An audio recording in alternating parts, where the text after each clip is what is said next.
Hello viewers. അപ്പോൾ കഴിഞ്ഞ വീഡിയോയിൽ ഞാൻ ന്യൂ ഇയർ ആഘോഷിക്കാൻ പോയ വിശേഷങ്ങളൊക്കെയാണ് നിങ്ങളുമായിട്ട് ഷെയർ ചെയ്തത്. അപ്പോൾ അതിൻ്റെ ഒരു കണ്ടിന്യൂഷൻ വീഡിയോ ആണ് ഇത്.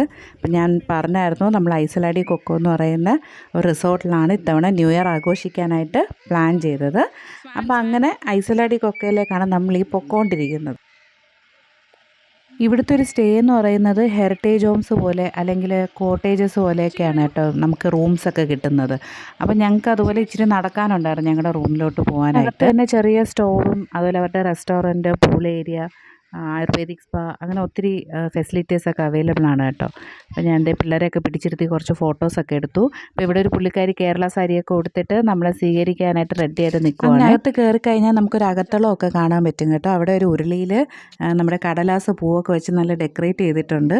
അപ്പോൾ അതൊക്കെ കാണാൻ നല്ല രസമുണ്ടായിരുന്നു. അതിനോടൊപ്പം തന്നെ ഈ സ്റ്റാർസും ക്രിസ്മസ് ട്രീയും പുൽക്കൂടും അങ്ങനെ എന്തു പറയാനായിട്ടൊരു മൊത്തത്തിലൊരു വല്ലാത്തൊരു വൈബായിരുന്നു നമുക്ക് ചെന്നപ്പോഴത്തേനും. പക്ഷെ അവിടുത്തെ ആ ഒരു അന്തരീക്ഷം കണ്ടപ്പോൾ ഞങ്ങൾക്കൊരു സംശയം തോന്നിയെന്ന് വെച്ചാൽ ഇവിടെ ഇപ്പം ഞങ്ങളല്ലാതെ മറ്റാരും ഇല്ലേ എന്ന് തോന്നിപ്പോയി കേട്ടോ. കാരണം അത്രയ്ക്ക് ക്വയറ്റാണ്. ഒരു അനക്കമോ വേറെ അധികം ആൾക്കാരുള്ളതായിട്ടോ അങ്ങനൊരു ന്യൂ ഇയർ ആഘോഷിക്കാനായിട്ട് ആരെങ്കിലുമൊക്കെ വന്നതായിട്ടുള്ളൊരു പ്രതീതിയൊന്നും ഇല്ലായിരുന്നു കേട്ടോ. മൊത്തത്തിൽ ഓവറോൾ നമുക്കൊന്ന് കണ്ടു കഴിഞ്ഞാൽ പെട്ടെന്നൊന്ന് ഇഷ്ടമാവും. പിന്നെ ക്രിസ്മസ് ആണ് അല്ലെങ്കിൽ ന്യൂ ഇയർ ആണെന്ന് തോന്നിപ്പിക്കുന്ന രീതിയിലുള്ള എല്ലാ ഡെക്കറേഷൻസും അവർ ചെയ്തിട്ടുണ്ടായിരുന്നു. അങ്ങനെ നമ്മൾ നമ്മുടെ ബാഗ്സൊക്കെ ആയിട്ട് നമ്മൾ റൂമിലേക്ക് പോകുന്നൊരു സീനാണ് കേട്ടോ ഇപ്പോൾ ഈ കാണുന്നത്. അപ്പോൾ ഇവിടെ പോകുമ്പോൾ എന്ത് ഭംഗിയാന്ന് നോക്കിയൊരു കൂടാരം, ഈ ചെടി വെച്ചിട്ട് ഇങ്ങനെ കൂടാരം പോലെ അവർ ചെയ്തിരിക്കുന്നത് കണ്ടോ. ഈ ഒരു ചെടി ഇതെന്ന് പറയുന്നത് സപ്പോട്ടയ്ക്കയാണ് കേട്ടോ. ഇതിനകത്ത് ഒത്തിരി കായ ഇങ്ങനെ കിടക്കുന്നത് കണ്ടായിരുന്നു. സപ്പോട്ടയ്ക്ക എനിക്ക് തോന്നുന്നു ചില സ്ഥലത്ത് ചിക്കു എന്ന് പറയും. അപ്പോൾ അത് തന്നെയായിരുന്നു. അപ്പോൾ ഞാൻ ഒന്ന് രണ്ടൊക്കെ നോക്കിയപ്പോഴത്തേനും അത് പഴുത്തിട്ടില്ലായിരുന്നു കേട്ടോ. അതൊക്കെ പച്ചയാണ്. അവർ കറക്റ്റ് ടൈമിൽ അതൊക്കെ മാറ്റി വെക്കുമെന്ന് തോന്നുന്നു പറിച്ചിട്ട്. ഇവിടെ ഇങ്ങനെ ഇടയ്ക്കൊക്കെ ഇവിടെ കുറേ ഊഞ്ഞാലൊക്കെ ഉണ്ട് കേട്ടോ. അപ്പം നമുക്ക് ഇടയ്ക്കൊക്കെ ഒന്ന് പോയി റിലാക്സ് ചെയ്ത് അങ്ങനെ ഇരിക്കാനായിട്ട് ഈ നടന്നു പോകുന്ന വഴികളിൽ തന്നെയാണ് പലയിടത്തായിട്ട് നമുക്കിങ്ങനെ ഊഞ്ഞാലൊക്കെ കാണാൻ പറ്റും. അതുപോലെ നല്ല ഗാർഡനാണ്. നല്ല രീതിയിൽ അവർ കീപ്പ് ചെയ്തിട്ടുണ്ട്, എല്ലാം മെയിൻറ്റെയിൻ ചെയ്തിട്ടുണ്ട്. അപ്പോൾ ഇവിടെ നമ്മുടെ ന്യൂ ഇയറിന് വേണ്ടിയിട്ടുള്ള ഒരുക്കങ്ങളൊക്കെയാണ്. ഞങ്ങൾ ചെന്ന സമയത്ത് തന്നെ അവർ ചെയറും അതുപോലെ മേശയൊക്കെ ഇട്ടെല്ലാം ഇങ്ങനെ അറേഞ്ച് ചെയ്തുകൊണ്ടിരിക്കുന്ന ഒരു ടൈമായിരുന്നു കേട്ടോ. ഇത് ഇവിടെ നിന്ന് സ്ട്രെയിറ്റ് നോക്കിയാൽ സ്വിമ്മിംഗ് പൂളിൻ്റെ ഒരു ഏരിയയാണ്. അവിടെ നിന്ന് നേരെ അങ്ങോട്ട് കടലുമാണ് കേട്ടോ. അപ്പോൾ അതൊക്കെ ഇങ്ങനെ കണ്ടു. ഇനിയിപ്പോൾ നമ്മൾ നേരെ നമ്മുടെ റൂമിൽ പോയി ഒന്ന് ഫ്രഷ് ആയിട്ട് പൂളിലൊക്കെ ഇറങ്ങാമെന്ന് കരുതി. അങ്ങനെ നമ്മൾ സ്വിമ്മിംഗ് പൂൾ കണ്ടു കഴിഞ്ഞപ്പോഴത്തേനും പിള്ളേർക്ക് അതിലോട്ട് ഇറങ്ങിക്കോളാൻ വയ്യ, ഭയങ്കര വാശിയായി കേട്ടോ. അങ്ങനെ ഞങ്ങൾ നേരെ റൂമിലോട്ട് പോയി. അപ്പോൾ ഇതാണ് ഞങ്ങൾ സ്റ്റേ ചെയ്യുന്ന പ്ലേസ് കേട്ടോ. നല്ല രസമുണ്ടായിരുന്നേ. മൊത്തത്തിലൊരു ഹോംലി ഫീൽ തന്നെ ആയിരുന്നു. ഇതിനകത്തുള്ള ഏരിയയൊക്കെ ഞാൻ കാണിച്ചു തരാം. അപ്പോൾ വേഗം ഞങ്ങൾ ഇങ്ങോട്ട് വന്നു ഡ്രസ്സൊക്കെ ചേഞ്ച് ചെയ്തു പൂളിലേക്ക് ഇറങ്ങാനായിട്ട്. എന്തായാലും ഒരു മഴക്കോളൊക്കെ ഉണ്ടായിരുന്നു, അത്യാവശ്യം കാറ്റും ഒക്കെ ഉണ്ടായിരുന്നു കേട്ടോ. പക്ഷെ അത് നമുക്കതൊരു ശല്യമായിട്ട് തോന്നിയില്ല. കാരണം ഈ ഒരു അറ്റ്മോസ്ഫിയറും ആ കാറ്റും ആ ഒരു കുഞ്ഞു മഴയൊക്കെ നമുക്ക് ആസ്വദിക്കാനാണ് ശരിക്കും തോന്നിയത്. വല്ലപ്പോഴും ഇതുപോലെ ഫാമിലി ആയിട്ടൊക്കെ പോകുന്ന എന്തുകൊണ്ട് നമ്മുടെ ഒരു ജീവിതത്തിൽ അതൊരു പോസിറ്റീവായിട്ടാണ് എനിക്ക് ഫീൽ ചെയ്യുന്നത് കേട്ടോ. അപ്പം നമ്മൾ എത്ര വലിയ പ്രശ്നത്തിൽ കൂടെ കടന്നു പോകുന്നവരായാലും സങ്കടമായാലും വിഷമമായാലും എന്തോ ആയിക്കോട്ടെ, എത്ര ഫ്രസ്ട്രേറ്റഡ് ആയിട്ട് ഇരിക്കുന്നതായാലും നമ്മളെ സ്വയം ഒന്ന് റീചാർജ് ചെയ്യാനായിട്ട് ഇടയ്ക്ക് ഇതുപോലെയൊക്കെയുള്ളൊരു യാത്ര നല്ലതാണ്. ഇതുപോലൊരു അറ്റ്മോസ്ഫിയറൊക്കെ നമുക്ക് നല്ലതാണെന്നാണ് എൻ്റെ ഒരു അഭിപ്രായം. അപ്പോൾ ഞാൻ ഇനി ഈ ഒരു കോട്ടേജിനകത്തുള്ളൊരു വ്യൂ കാണിച്ചു തരാവേ. അപ്പോൾ ഇതിനകത്ത് കുറേ വുഡിൻ്റെ വർക്കൊക്കെയാണ് കേട്ടോ. അവരുടെ മിററായാലും അതുപോലെ മേളിലുള്ളൊരു സീലിംഗ് ആയാലും എല്ലാം കുറേയൊക്കെ വുഡിൻ്റെ വർക്കാണ് അവർ ചെയ്തിരിക്കുന്നത്. റൂം ഒരു അത്യാവശ്യം ഒരു ഫാമിലിക്ക് പറ്റിയ റൂമാണ് കേട്ടോ.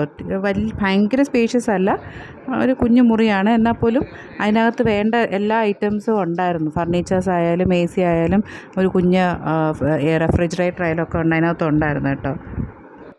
ഇവിടുത്തെ വേറൊരു ഹൈലൈറ്റ് എന്ന് പറഞ്ഞാൽ ഓപ്പൺ ബാത്റൂമാണ്. രാത്രിയൊക്കെ ഇങ്ങോട്ട് ഇറങ്ങാനായിട്ട് നമുക്ക് പേടിയാവും കേട്ടോ. കാരണം മേളിൽ പ്രത്യേകിച്ച് ഒന്നുമില്ല, ഇരുട്ടാണ്, സീലിംഗ് ഇല്ല, പ്രത്യേകിച്ച് ലൈറ്റോ അങ്ങനെ ഒന്നും ഇല്ല കേട്ടോ. അപ്പം നമുക്ക് ആ ഒരു പോർഷനിൽ കുളിക്കാനൊക്കെ പുറത്തോട്ട് ഇറങ്ങിക്കഴിഞ്ഞാൽ നമുക്ക് പേടിയാവും. അപ്പോൾ എന്തായാലും അതിൽ വേണ്ട ഫെസിലിറ്റീസൊക്കെ ഉണ്ടായിരുന്നു കേട്ടോ. ഹെയർ ഡ്രയറും അത്യാവശ്യം വേണ്ട ഐറ്റംസൊക്കെ അതിൻ്റെ അകത്തുണ്ടായിരുന്നു. അപ്പോൾ ഇതാണ് ആ ബാത്റൂം കേട്ടോ. അപ്പോൾ ഞാൻ ഈ വീഡിയോ ഒക്കെ എടുത്തുകൊണ്ടിരിക്കുന്നുണ്ട് ജാനുകുട്ടിക്ക് നല്ല ദേഷ്യം വരുന്നുണ്ട്. അവൾ പൂളിൽ പോകാനായിട്ട് അക്ഷമയായിട്ടിരിക്കുകയാണ്, അവൾക്ക് നല്ല ദേഷ്യം വരുന്നുണ്ട്.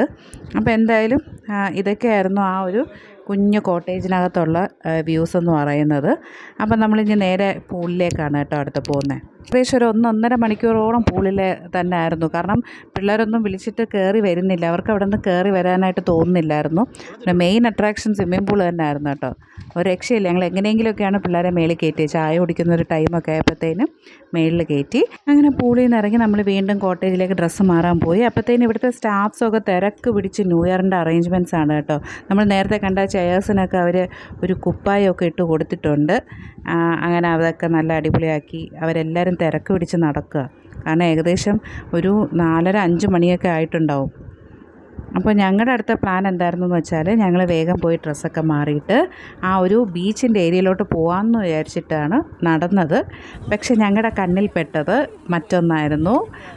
നമുക്ക് ബോട്ട് കിട്ടിയായിരുന്നു കേട്ടോ.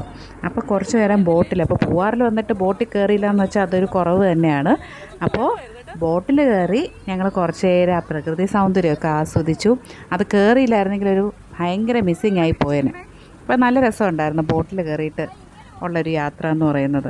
ഇങ്ങനെ നമ്മൾ ബോട്ടിൽ യാത്ര ചെയ്യുന്ന സമയത്ത് മറ്റ് റിസോർട്ട്സും കാണാൻ പറ്റുന്നുണ്ടായിരുന്നു. ക്ലബ് മഹേന്ദ്രയുടെ ഉണ്ടായിരുന്നു, ഗോകുലാൻഡ് ഉണ്ടായിരുന്നു, ഫ്ലോട്ടിംഗ് റിസോർട്ട് ഉണ്ടായിരുന്നു. അപ്പോൾ എല്ലാ പേരും ഈ പറയുന്ന ന്യൂ ഇയറിനുള്ളൊരു തയ്യാറെടുപ്പായിരുന്നു കേട്ടോ. അത് നമുക്കിവിടെ ഇരിക്കുമ്പോൾ തന്നെ ആ ലൈറ്റിങ്സ് കൊടുക്കുന്നതൊക്കെ കാണാൻ പറ്റുന്നുണ്ടായിരുന്നു. നല്ല കാറ്റും നല്ലൊരു ക്ലൈമറ്റായിരുന്നു കേട്ടോ. നമുക്ക് ശരിക്കും നമ്മളത് ആ ഒരു ഇത് എൻജോയ് ചെയ്യുന്നുണ്ടായിരുന്നു. അങ്ങനെ ഞങ്ങളൊരു 6:30 മണിയൊക്കെ ആയപ്പോഴത്തേനും തിരിച്ചെത്താറായി. അപ്പോൾ അത് എല്ലായിടത്തും ന്യൂ ഇയറിൻ്റേതായ വെളിച്ചമൊക്കെ ഇങ്ങനെ തെളിഞ്ഞ് തുടങ്ങിയിട്ടുണ്ടായിരുന്നു. അതൊക്കെ കാണാൻ നല്ല ഭംഗിയായിരുന്നു കേട്ടോ. എനിക്കിതിനകത്ത് എടുത്ത മൊത്തം വീഡിയോ ഇടുകയാണെങ്കിൽ ഈ വീഡിയോ എപ്പോഴൊന്നും തീരത്തില്ല. അപ്പോൾ അത്ര ഭംഗിയായിരുന്നു. അങ്ങനെ ഞങ്ങളുടെ ബോട്ട് റൈഡൊക്കെ കഴിഞ്ഞ് ഞങ്ങൾ തിരിച്ചെത്തി. അടുത്ത ന്യൂ ഇയറിനുള്ള ഒരുക്കങ്ങളൊക്കെ ഇവിടെ പൂർത്തിയാക്കിയിട്ടുണ്ടായിരുന്നു കേട്ടോ. അങ്ങനെ ഞങ്ങൾ വേഗം പോയി ഡ്രസ്സൊക്കെ ചേഞ്ച് ചെയ്തു. ഈ ലൈറ്റ്സൊക്കെ ഇട്ട്, നമ്മൾ നേരത്തെ വന്നപ്പോൾ കണ്ട കൂടാരം കേട്ടോ, ഞാൻ പറഞ്ഞ സപ്പോർട്ടൊക്കെ ഉണ്ടെന്ന് പറഞ്ഞില്ലേ, ആ ഒരു സ്ഥലമാണ് ഇത്. അപ്പോൾ അവിടെയൊക്കെ ലൈറ്റൊക്കെ ഇട്ട് നല്ല അടിപൊളിയാക്കിയിട്ടുണ്ട്. അപ്പോൾ നമ്മളങ്ങനെ ന്യൂ ഇയർ ആഘോഷിക്കാനായിട്ട് മുന്നോട്ട് പോയിക്കൊണ്ടിരിക്കുകയാണ്. അപ്പോൾ ഇത് ഇവിടെ കുറച്ച് സുന്ദരിമാരിങ്ങനെ കേരള സാരിയൊക്കെ കൊടുത്ത് നമ്മളെ സ്വീകരിക്കാൻ റെഡിയായിട്ട് നിൽക്കുക കേട്ടോ. വീണ്ടും ചന്ദനം കിട്ടി കേട്ടോ നമ്മൾ ഒരുങ്ങിയൊക്കെ വന്നപ്പോഴത്തേനും. അപ്പം ഞങ്ങൾ ആക്ച്വലി പ്രതീക്ഷിച്ചത് ഒരു ഗാനമേള സെറ്റപ്പോ, അപ്പം നമ്മൾ ആ ഒരു വൈബൊക്കെയാണ് വിചാരിച്ചത്. ഒരു DJ ആയിരിക്കും തുടക്കം എന്നൊക്കെയാണ് വിചാരിച്ചത്. പക്ഷെ ഇവിടെ അങ്ങനെ അല്ലായിരുന്നു. നമ്മളെ ഒരു ചെണ്ടമേളത്തോടു കൂടിയാണ് ഇവിടെ സ്വീകരിച്ചത്. അങ്ങനെ ചെണ്ടമേളമൊക്കെ കേട്ടിട്ട് ഓരോ കോട്ടേജിലുള്ളവരും പുറത്തേക്ക് വരാൻ തുടങ്ങി ന്യൂ ഇയർ ആഘോഷിക്കാനായിട്ട്. അപ്പോൾ എല്ലാ പേരും ആ ഒരു സന്തോഷത്തോടു കൂടി ഒത്തൊരുമിച്ച് ഒരു സ്ഥലത്തേക്ക് കൂടി. അപ്പോഴാണ് ഞങ്ങൾ മനസ്സിലാക്കുന്നത് ഇതിനകത്ത് ഇത്രയും മനുഷ്യന്മാരുണ്ടായിരുന്നു എന്നുള്ളത്. അപ്പോൾ ഈ ഒരു ലെഫ്റ്റ് സൈഡിലായിട്ട് ഇവിടെ ഫുഡിൻ്റെ ഏരിയ, ഡിന്നർ കൊടുക്കുന്ന ഏരിയ ആണ്. അപ്പോൾ സാലഡ്സിൽ തുടങ്ങിയിട്ട് ഡെസേർട്ട് വരെയുള്ള എല്ലാ ഐറ്റംസും ഉണ്ടായിരുന്നു. അതും ഒരുപാട് വെറൈറ്റി ഉണ്ടായിരുന്നു കേട്ടോ. ഇങ്ങനെ ഒരുപാട് ഫുഡ് കാണുമ്പോൾ നമുക്ക് കഴിക്കാൻ കുറച്ച് ബുദ്ധിമുട്ടായിരുന്നു.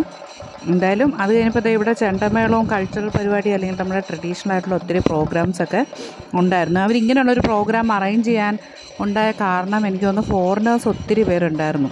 നമ്മുടെ മലയാളീസൊക്കെ വളരെ കുറവായിരുന്നു കേട്ടോ. കൂടുതലും അതർ സ്റ്റേറ്റ്സിൽ നിന്നുള്ളവരും ഫോറിനേഴ്സൊക്കെ ആയിരുന്നു. അപ്പം ചെണ്ടമേളമൊക്കെ കഴിഞ്ഞപ്പോൾ ഇവിടെ തെയ്യം എത്തി കേട്ടോ. അത് കഴിഞ്ഞപ്പോഴത്തേനും നമ്മുടെ കളരിപ്പയറ്റായി, പിന്നെ അത് കഴിഞ്ഞ് മോഹിനിയാട്ടമായി, ഭരതനാട്യം ഉണ്ടായിരുന്നു. അങ്ങനെ ഒരുപാട് നല്ല നല്ല പ്രോഗ്രാംസ് കാണാൻ പറ്റിയ ഒത്തിരി നല്ല പ്രോഗ്രാംസ് ഉണ്ടായിരുന്നു. ശരിക്കും ഒരു DJ കളിക്കാം എന്നുള്ളൊരു ഇതായിട്ടാണ് ഞങ്ങൾ പോയത്. അപ്പം സ്റ്റാർട്ടിങ് മൊത്തം ഇങ്ങനത്തെ ഒത്തിരി പ്രോഗ്രാംസ് ആയിരുന്നു കേട്ടോ. ഏകദേശം ഒരു 11:30 വരെയും ഇത്തരം പരിപാടികളൊക്കെ ആയിരുന്നു. അപ്പോൾ ഇത് കണ്ടുകൊണ്ട് തന്നെ ആൾക്കാർ ഒരു സൈഡിൽ ഫുഡും കഴിക്കുന്നുണ്ടായിരുന്നു. പിന്നെ അത് കഴിഞ്ഞ് കുട്ടികൾക്കൊക്കെ ഉള്ള ഒത്തിരി ഗെയിം സെഷനൊക്കെ ഉണ്ടായിരുന്നു കേട്ടോ. ഗെയിംസൊക്കെ കളിച്ചു, തമ്പോല പോലെയുള്ള പരിപാടികളൊക്കെ ഉണ്ടായിരുന്നു. അപ്പോൾ അത് കഴിഞ്ഞ് 11:30 ആയപ്പോഴത്തേനും നമ്മുടെ DJ സ്റ്റാർട്ട് ചെയ്തു. നമ്മൾ കുട്ടികളും വലിയവരും എല്ലാവരും ഒരുപോലെ ഡാൻസൊക്കെ കളിച്ച് എൻജോയ് ചെയ്യുന്നുണ്ടായിരുന്നു. ശരിക്കും നല്ല രസമായിരുന്നു കേട്ടോ. ആരാ എന്താ ഏതാ ഒന്നും നമ്മൾ അറിയുന്നില്ല. ആരൊക്കെയോ ഉണ്ട് നമ്മുടെ ചുറ്റും. നമ്മളങ്ങ് മറന്ന് കളിച്ച് നിൽക്കുന്നൊരവസ്ഥയായിരുന്നു. കുട്ടികളായാലും അതെ, വലിയവരായാലും അതെ, ആർക്കും ഒരു ബോറടിയൊന്നും ഇല്ലായിരുന്നു കേട്ടോ. നല്ല രീതിയിൽ അവരൊക്കെ എൻജോയ് ചെയ്തായിരുന്നു. അപ്പോൾ ഏകദേശം ഒരു 12 മണിയായപ്പോഴത്തേനും നമ്മുടെ വെടിക്കെട്ടൊക്കെ സ്റ്റാർട്ട് ചെയ്തു കേട്ടോ. അങ്ങനെ നല്ല കളർഫുള്ളായിട്ടുള്ള വെടിക്കെട്ടൊക്കെ കണ്ടു. എല്ലാവരും പരസ്പരം ഹാപ്പി ന്യൂ ഇയർ ഒക്കെ പറഞ്ഞു. അങ്ങനെ അത് ഒക്കെ കഴിഞ്ഞ് നമ്മൾ വീണ്ടും ഡാൻസ് ഒന്നും നിർത്തിയില്ല കേട്ടോ. എല്ലാവരും വീണ്ടും കണ്ടിന്യൂ ചെയ്ത് കുറച്ച് നേരം കൂടിയൊക്കെ എൻജോയ് ചെയ്യുന്നുണ്ടായിരുന്നു. അങ്ങനെ ന്യൂ ഇയർ ഒക്കെ ശരിക്കും അടിച്ചു പൊളിച്ചു കേട്ടോ. ശരിക്കും ഞാൻ പറയുന്നതെന്ന് വെച്ചാൽ നമുക്ക് നമ്മുടെ മനസ്സിനൊത്ത് ശരീരം പ്രവർത്തിക്കുന്ന ഒരു സമയമുണ്ട്. ആ സമയത്ത് നമുക്കിതൊക്കെ ചെയ്യാനും എൻജോയ് ചെയ്യാനൊക്കെ പറ്റുള്ളൂ. അപ്പോൾ അതുകൊണ്ട് നമ്മളൊരു മടി പിടിച്ച് വിചാരിച്ചിരിക്കാതെ ശരിക്കും ലൈഫ് എൻജോയ് ചെയ്യുക. കളിക്കാൻ തോന്നുമ്പോൾ കളിക്കുക. അതിപ്പോൾ നമ്മുടെ പ്രായം നോക്കിയിട്ടോ മറ്റുള്ളവർ എന്ത് വിചാരിക്കും നോക്കിയിരുന്നിട്ടോ ഒന്നും കാര്യമില്ല. എൻജോയ് ചെയ്യാൻ പറ്റുന്ന സമയത്ത് ലൈഫിൽ എൻജോയ് ചെയ്യുക. അപ്പോൾ അതൊക്കെ കഴിഞ്ഞ് എന്തായാലും ഞങ്ങൾ ന്യൂ ഇയർ ഒക്കെ ആഘോഷിച്ചു. അടുത്ത ദിവസം പെട്ടിയൊക്കെ പാക്ക് ചെയ്ത് തിരിച്ച് ഇവിടെ നിന്ന് ഡാറ്റയൊക്കെ പറഞ്ഞ് പോയി കേട്ടോ. എന്തായാലും മൊത്തത്തിൽ നല്ലൊരു വൈബായിരുന്നു. അപ്പോൾ എന്തായാലും അടുത്തൊരു വീഡിയോയിൽ കാണുന്നത് വരേക്കും ബൈ ബൈ.